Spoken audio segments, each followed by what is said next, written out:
കലൂർ സ്റ്റേഡിയത്തിൽ നൃത്ത പരിപാടിക്കിടെ Uma Thomas MLA അപകടത്തിൽപ്പെട്ട സംഭവത്തിൽ സുരക്ഷാ വീഴ്ചയുണ്ടായിട്ടില്ലെന്ന് പോലീസ്. എന്നാൽ വേദിയൊരുക്കിയ മൃദംഗവിഷന് ഗുരുതര വീഴ്ച സംഭവിച്ചെന്നാണ് പോലീസ് റിപ്പോർട്ടിൽ പറയുന്നത്. സംഭവത്തിൽ GCDAക്ക് തെറ്റ് സംഭവിച്ചിട്ടില്ലെന്നും പോലീസ് പറയുന്നു. അപകടവുമായി ബന്ധപ്പെട്ട കേസിന്റെ അന്വേഷണം പൂർത്തിയായി. ഉടൻ കുറ്റപത്രം സമർപ്പിക്കാൻ ഒരുങ്ങുകയാണ് പോലീസ്. GCDAക്ക് വീഴ്ച സംഭവിച്ചിട്ടില്ലെന്നും മൃദംഗവിഷൻ ഡയറക്ടർ അടക്കമുള്ളവരാണ് മുഖ്യപ്രതികളെന്നുമാണ് കുറ്റപത്രത്തിൽ ചൂണ്ടിക്കാട്ടുന്നത്. സംഭവത്തിൽ പാലാരിവട്ടം പോലീസ് 2 കേസുകളാണ് രജിസ്റ്റർ ചെയ്തിരിക്കുന്നത്. പരിപാടിയിലെ സുരക്ഷാ വീഴ്ച ചൂണ്ടിക്കാണിച്ചും മറ്റൊന്ന് മൃദംഗവിഷന്റെ സാമ്പത്തിക ഇടപാടുമായി ബന്ധപ്പെട്ടുള്ളതുമായിരുന്നു. ഇതിൽ സുരക്ഷാ വീഴ്ചയുമായി ബന്ധപ്പെട്ട കേസിലാണ് അന്വേഷണം പൂർത്തിയായി കുറ്റപത്രം സമർപ്പിക്കാൻ ഒരുങ്ങുന്നത്. നൃത്ത പരിപാടി സംഘടിപ്പിച്ച മൃദംഗവിഷൻ അധികൃതരാണ് കേസിലെ പ്രതികൾ.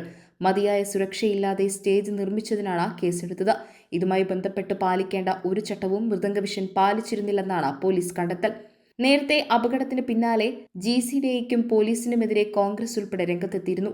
എന്നാൽ ഇതൊക്കെ തള്ളുന്നതാണ് പോലീസ് റിപ്പോർട്ട്. യാതൊരുവിധ വീഴ്ചയും പോലീസിനും GCDAയ്ക്കും സംഭവിച്ചിട്ടില്ല. അപകടത്തിന്റെ പൂർണ്ണ ഉത്തരവാദിത്തം മൃദംഗവിഷനാണെന്നാണ് അന്വേഷണ സംഘത്തിന്റെ കണ്ടെത്തൽ. ഇക്കഴിഞ്ഞ ഡിസംബർ 29-നാണ് ഉമാ തോമസ് എം.എൽ.എ അപകടത്തിൽപ്പെട്ടത്.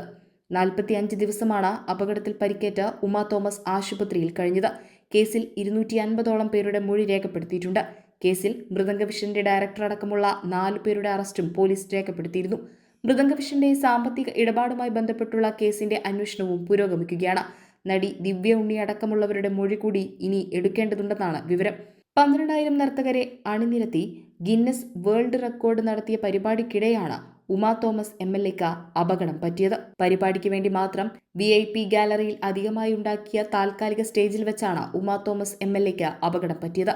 ഗാലറിയിലെ ഇരിപ്പിടത്തിലേക്ക് നീങ്ങുന്നതിനിടെ കാൽവഴുതി 15 അടി താഴ്ചയിലേക്ക് വീണായിരുന്നു ഉമാ തോമസിന് അപകടം സംഭവിച്ചത്.